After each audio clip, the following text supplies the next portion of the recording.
Today is October 30th, 2020. Big tech executives head to Capitol Hill to testify before the Senate. Biden and Trump face off in Arizona and Florida. And the Supreme Court hands down a decision that the Democrats loved.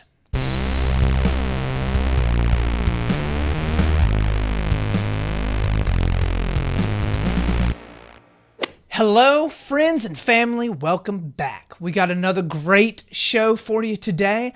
One that I'd even be willing to say, believe it or not, is the best podcast that we've done yet. I'm telling you, the day here before Halloween, it's getting spooky in here because of how good this podcast is about to be. Thank you for tuning in and checking us out. If you are new, just a heads up, we are a political podcast that does its best to look at the left side of the aisle, the right side of the aisle, and try to find the good difference that's in between both of them. Oftentimes, there's truth in the midst of a whole bunch of chaos that the media and oftentimes your crazy Aunt Susan may always be telling you exists. Well, there's good and there's truth sitting in the middle of all of it. And here on Split the Difference, our goal is to find that good, sweet spot in the middle where we may agree with some things on the left, we may agree with some things on the right. But at the end of the day, we want to do our best to stay level-headed, to be reasonable, and generally split the difference. So, with all of that having been said, let's move on into our story number one. So, first story. Executives from big tech head on in to Capitol Hill on Wednesday to testify before the Senate. And let me tell y'all, it went down. There was a whole bunch of just chatting back and forth, a whole bunch of senators trying to get on some of these big tech executives. As y'all have known over the past couple weeks, if you've listened through the podcast or if you've watched the news in other areas, big tech companies have come under increasing pressure, especially from the right side of the aisle right now. Republicans are furious because they believe that here, right before the election, the big tech companies have done their best to squander mostly right-leaning stories that would be disparaging to Joe Biden. So a lot of this was sparked from the New York Post article that came out about Hunter Biden. Twitter, of course, and Facebook immediately blackballed that story from getting any type of big publicity. That obviously caused outrage on the right. And many conservatives have argued that this is a problem for a long time, whether it's shadow banning more conservative news articles or shadow banning more conservative content. A lot of people on the right side of the aisle have argued and have said for a long time that big tech is actively working against Republicans. This is also a huge qualm that Trump has raised pretty much every single day of his presidency and before that the whole media is out to get him and that big tech is out to get him as well. So the obvious problem here lies in the fact that these large tech companies have an incredible amount of power. We can all agree, regardless of which side of the aisle that you fall on, these companies are gigantic and they are interwoven and interweaved I'm pretty sure it's not a word, but they are interwoven all into our lives. They are everywhere we go. They're in our pocket. They are on our computer. They are how we communicate with our family. That's how we catch up with our friends. It's, the vast majority of people are on social media all day, every day, or they have a phone in their pocket that they're calling people on, texting people on, and it tells them where to go and how it is that they should cook their food. It runs all of our lives. Technology is incredibly important to everything that we do in our everyday lives now. And as a result, these tech companies, and especially the people at the top, have a lot of important decisions to make as to the type of content that we're seeing, the type of content that we're reading, who it is that we're interacting with, and how we're interacting with them. So they've come under fire from both the left and the right for a while that people are basically saying, you guys have too much power and some of the stuff that you're doing looks a little bit nefarious. So we need to dive in and figure out what exactly it is that they're doing. So as right now, I guess sit down and kind of examine, look at a little bit the two different perspectives, because the left and the right both, yes, agree that big tech is very, very big and kind of needs to have some different things happen in order to kind of shake things out properly, but they disagree with what is necessarily going on and how in order to solve the problem. So, the left is pushing for much more fact-checking and is much more concerned about disinformation. The left, for the most part, wants to be able to stop disinformation and misinformation from being sent around the internet at incredible speeds, and they would rather shut down that information before it's able to reach a whole lot of people.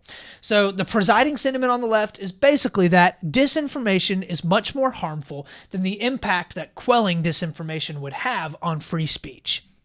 Many cite how people online are getting rid of or are receiving information that is radicalizing them. Great examples that a lot of people on the left use are ISIS recruitment, are white nationalism, and white nationalist terrorist organizations that are domestic starting to grow. You have started to see, especially over the past couple of years, white nationalist terrorism and domestic terrorism specifically that is more centered on the right side of the aisle, the alt-right side of the aisle, has increased in recent years. And many on the left are saying that this is a result of a lot of these large tech companies that have a whole lot of content on them that is radicalizing these people and radicalizing these groups. A lot of these people are absolutely awful terrorists, and they're completely right. It would be absolutely terrible, to be able to log on to social media and see ISIS beheading somebody, and that's one of the things that they used to do. And basically the idea is that if the person doesn't do the work to research whether or not what they're looking at is true, or whether or not the information is good, or whether or not they should be looking at that information, then the user of that social media will look at that information and not be able to make a good cognitive decision on their own, or maybe they just won't have the time and the energy to be able to research more. And so they slowly start to believe the misinformation that they're hearing. So we've also seen Trump use basically a little bit of this line of reasoning as an attack on the media in general. So a lot of the left doesn't like that Trump attacks the media as a whole, saying that they are the fake news media, right? Trump has oftentimes come out and said that the fact checking is always against him personally, basically that all of the media and all of the social media is out to get him. And the left basically doesn't like the fact that Trump is able to, use his social media to do what they call spread misinformation. But they also don't like the fact that Trump is coming out and trying to discredit the media all the time through social media, oftentimes. So the reason why they argue that this is different now is because big tech is allowing people to be cut off completely from other points of view and be inundated with information that would be false, whereas before they wouldn't have necessarily had nearly as much misinformation being inundated, or them being inundated with that much misinformation in the past. So the argument on the left is big tech needs to control what is being sent out if it is misinformation. So that way we don't have a lot of people that are believing things that are completely untrue. And you're seeing a lot of this, with the fact checking, or you're seeing a lot of this with people cancel culture, right? When somebody does something bad or somebody says something that's wrong, we need to cancel them. We need to everybody get together in a mob and attack this person in order to quiet their voice and cancel their voice. So what is the right thing? The right is pushing for a crackdown in anti-conservative bias. Now, that's pretty much the push. This is what brought everybody, all the big tech whizzes up to Capitol Hill. A bunch of the Republicans were like, you know what? We're tired of it. We think you guys have anti-conservative bias. We want to come through. We want to stop that. Well, the way they want to stop that is they want to revise Section 230 out of a specific act that was passed in, I believe 1996, called the Communications Decency Act. That act more or less protected social media and technology companies from all of the things that their users would be posting. So it gives them, in a lot of ways, discretion over what it is that they allow onto their platforms and what it is that they don't allow onto their platforms. It's protected them a ton, and is basically what has allowed the social media companies in a lot of ways to be able to grow to the size that they are without having to pay for all these incredible litigation expenses that they would have otherwise had to pay with if people were able to sue the companies themselves for the stuff that was posted on through their medium.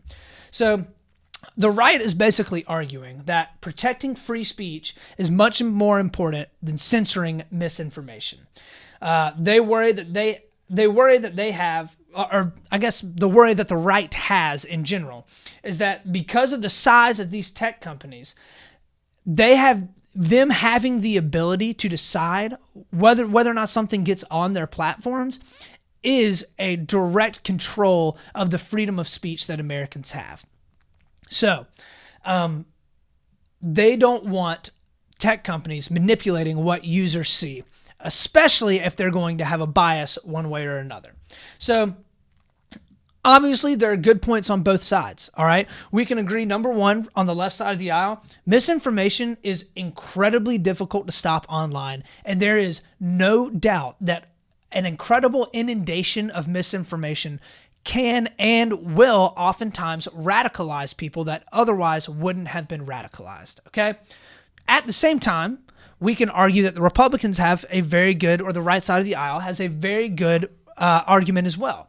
The First Amendment was put in place, and when it was put in place, it was, because when you have one person or when you have a group of people that are deciding whether or not somebody can say something or whether or not somebody can espouse a specific belief, when that was put in place, that was a huge fear. And it still is a gigantic fear now. People are very, very, very worried about social media deciding whether or not you see or take in certain information. So let's think about it a little bit. When the First Amendment was written, okay, think about the context in which it was written and think about the context that we're in right now. You oftentimes hear that right now things are completely different with big tech because with big tech, you only receive the information that you feel like you want to hear, okay? Well, when the First Amendment was written, I don't think that it was really all that different, okay? Obviously, I'm not saying that there was Facebook sending around anything and everything that you wanted to see. But what I am saying is, in the late 1700s and early 1800s, when all of this was being written and formulated and put together and thought through, if you wanted to know the news and what was happening, you had to walk on over and pick up the newspaper from your local newspaper that was in your small town. The only way you were going to be able to get any other type of outside opinion is if you lived in a larger city and you could afford to buy multiple newspapers. So, as a result, if a newspaper or if a publication site or if somebody that was writing a pamphlet or writing a book wanted you to believe their opinion, all they had to do was write it down, and for the most part, that was kind of the only thing that you got to see.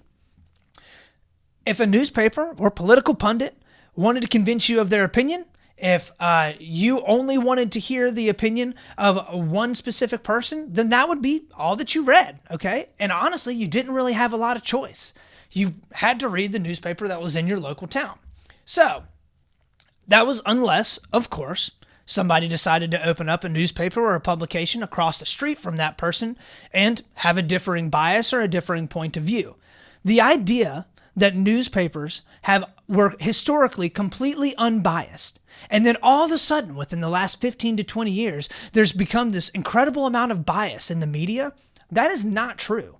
Just in the same way that in the early 1900s or the mid 1800s or the mid 1950s, presidents and politicians had to go to newspapers that they knew would favor them a little bit more. They would look at them much more favorably.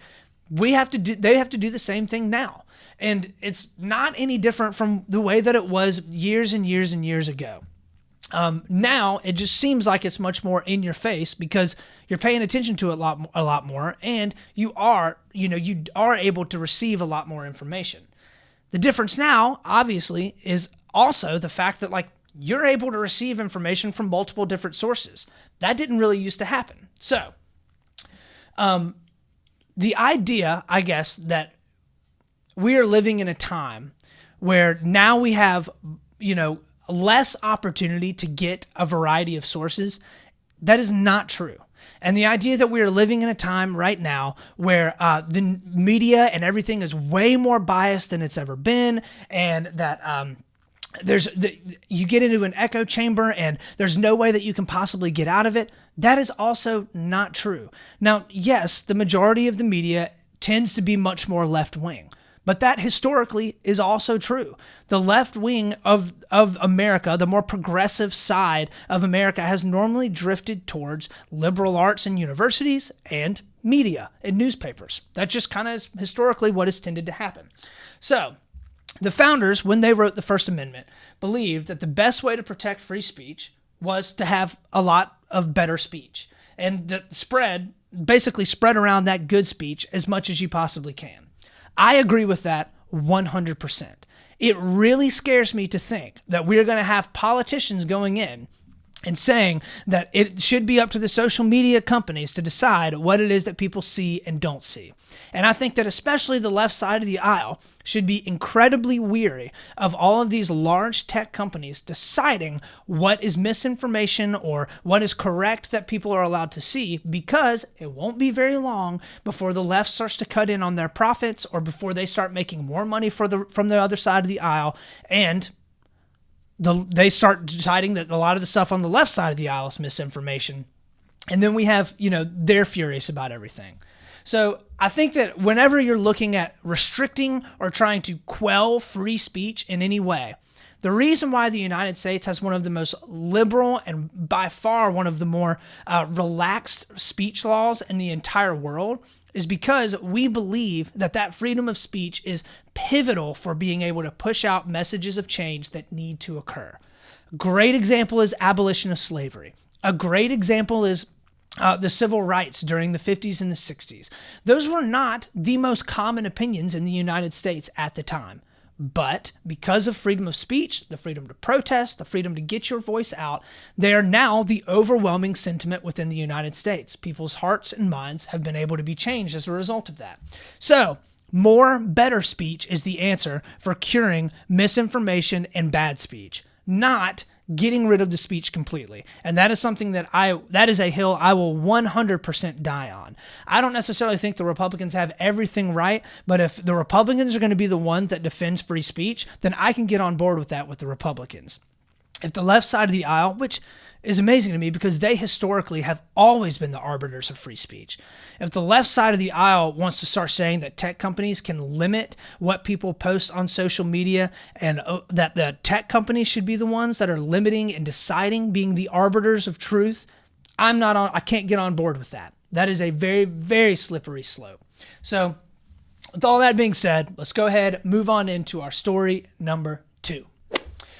So, second story of the day, Biden and Trump face off in Arizona and Florida. These are two huge, pivotal swing states for the two candidates. Everything's going to be decided here in this upcoming Tuesday. We'll get into a little bit more of, it won't actually be decided on Tuesday. We'll find out a little bit more probably after that. But that's story number 3. As of now, we have all kinds of good stuff going on in the polls and going on with Trump and Biden. So let's go ahead and hop in and take a look at this Trump rally in Arizona. I mean, Trump was on his A game out there just doing what he's doing per usual. So let's hop in and take a listen to this. We will expand opportunity zones, reduce your taxes, obliterate your regulations like we've done. Nobody has ever done what we've done to regulations, and provide school choice to every parent in America. We will hire more police, increase penalties for assaults on law enforcement, and we will ban deadly sanctuary cities.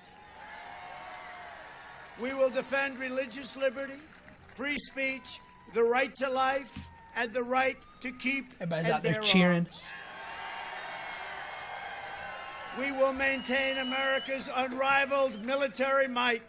Nobody has the equipment. They're cheering, no mask. Woo! We are the envy of the world militarily. Nobody has done. And when I came the first week, I was told by one of the world's most overrated generals, sir, we have no ammunition. Now we have so much ammunition, we don't know what the hell to do with it, okay? All right, so Donald Trump is getting up there, and he is just doing what he's doing. He's trying to rally up the troops before November 3rd. And he is hitting all the points, right? Every single point. We're going to have school choice. We're going to have a right to life, obviously talking about abortion. You're going to be able to keep your guns.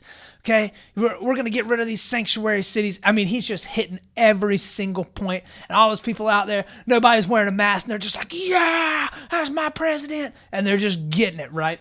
So Biden's rallies are completely different. And when I say completely different, I mean the polar opposite. So in Arizona, Trump and Biden at the same time, on the same day, had rallies that were only about 30 miles apart. Trump is packing out Goodyear Stadium. I mean, like, there are thousands of people in there, hardly any of them wearing masks, elbow to elbow, screaming, yelling, and spitting on each other and having a great time.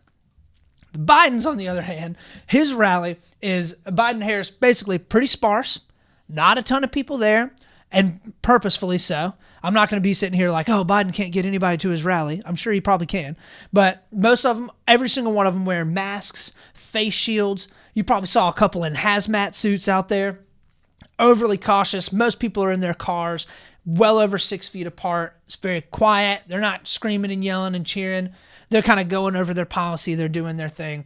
Let's hop in real quick and take a look at some of the stuff with Joe Biden as well.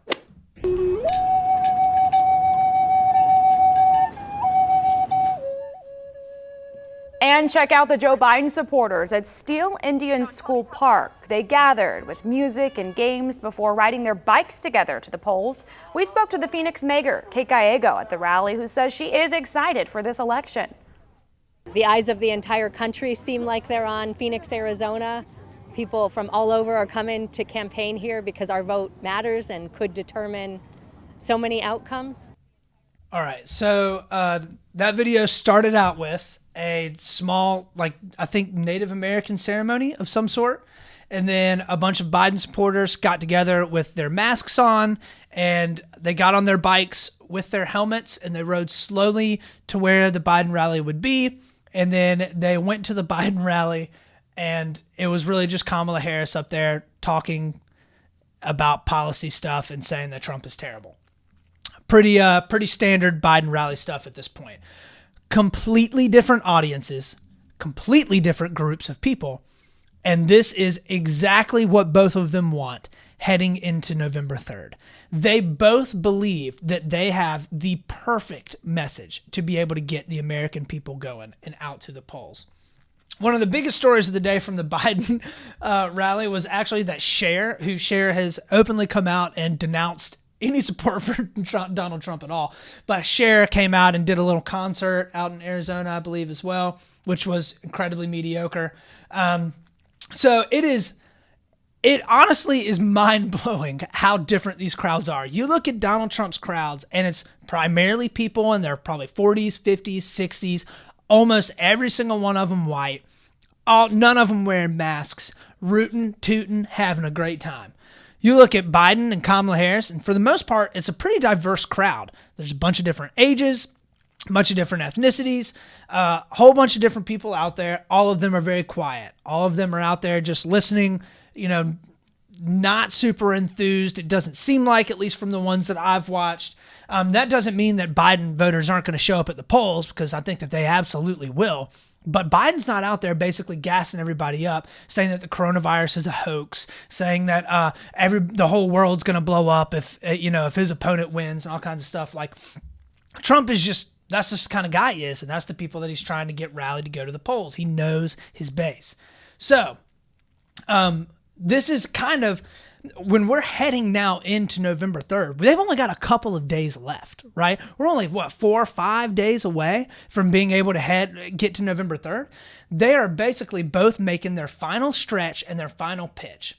So there's been a good bit of contraction around the polls right now, and Donald Trump is actually only down by about 7%. Whereas, according to Real Clear Politics, if you look over the past couple months, he was really down like double digits to Biden. So it's going to be interesting to see how Donald Trump's pitch of the Democrats want to shut everything down, the coronavirus isn't that big of a deal, everything is going to be just fine, the economy is going to come back booming, which he did get some good news about the economy here, within the past day or so, about GDP going back up. But Donald Trump is hitting this with way more energy than Joe Biden is going into the final couple days. Now, will that be able to make up for a lot of the damage that Donald Trump has done over the past couple months? I don't know. okay? I'm not going to sit here and predict the election for you. Maybe I'll do that on Monday, maybe. But what is clear is that Donald Trump is positioning himself as, I'm the person that's going to come through and keep all of these crazy socialist, communist leftists from coming through and taking away your guns, taking away your rights, and I'm going to come through and I'm going to make sure that you're taken care of and make sure that you're okay.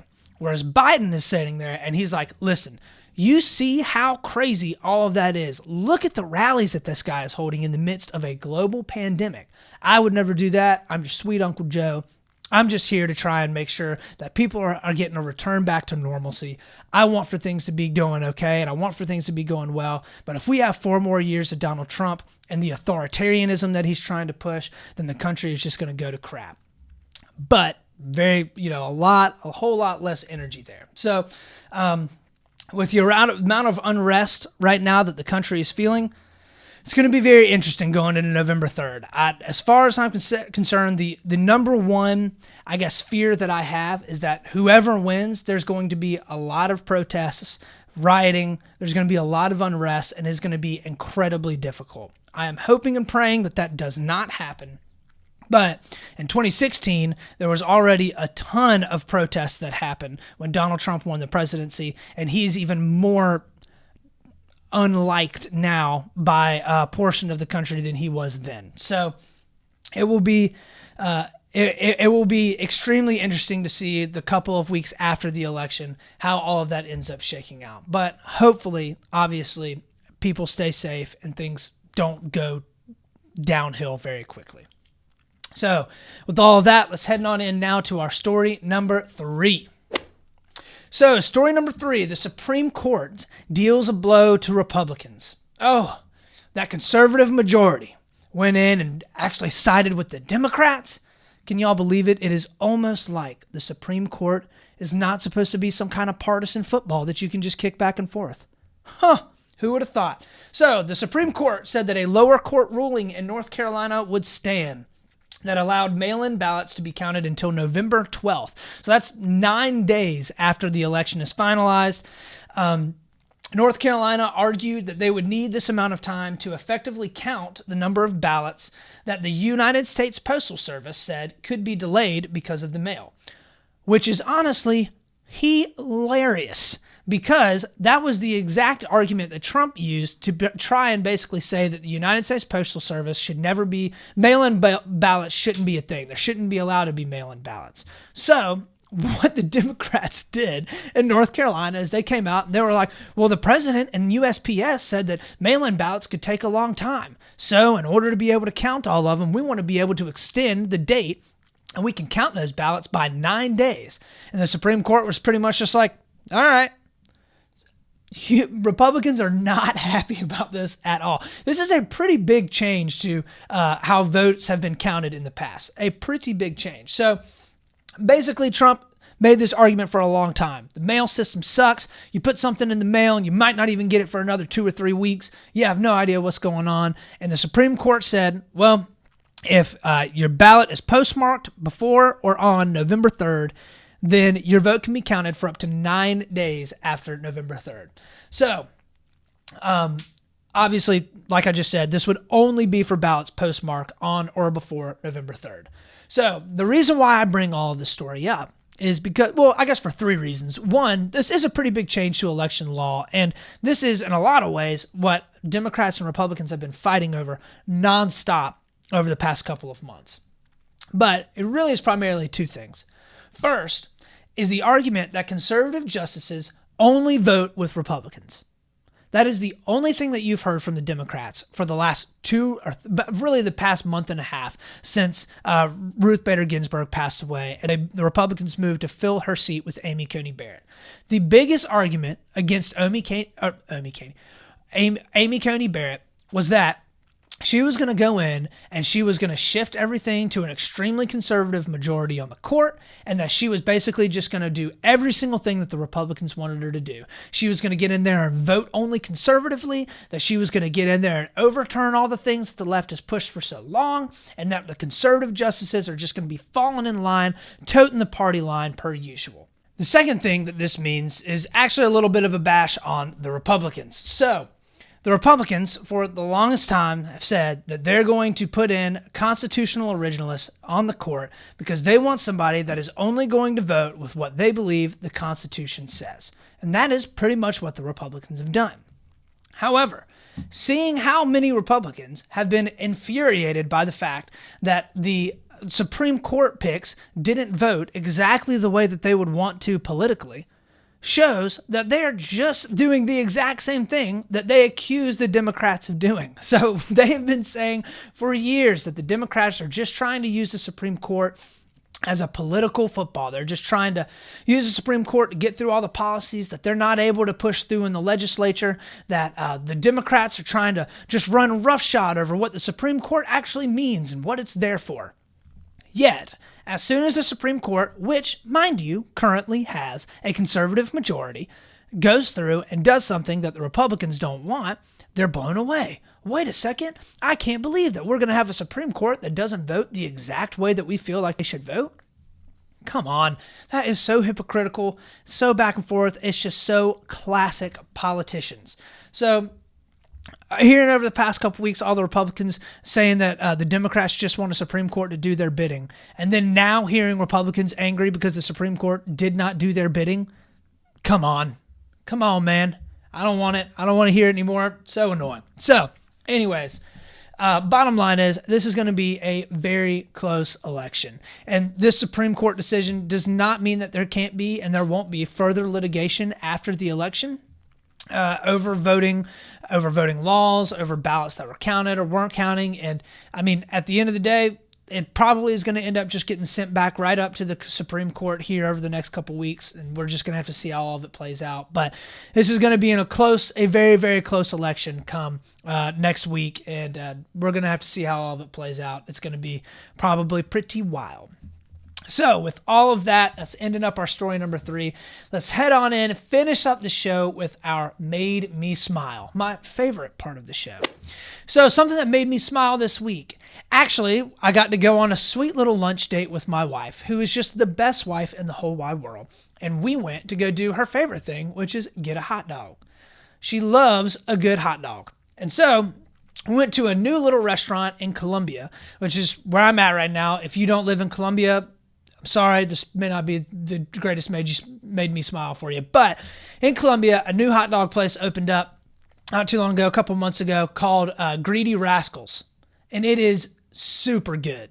If you've never eaten there, or if you're ever in Columbia, or you live in Columbia or around here sometime, definitely go check it out. They got a great dog. I got the slaw dog today, and it was fantastic. Had my chili, had my slaw on there, everything that I needed, everything that I wanted. It hit the spot for my lunchtime happening. So, we went yesterday. So, if you're ever in and around Columbia, totally go check them out because it was some good food. And everybody likes a good hot dog every now and then.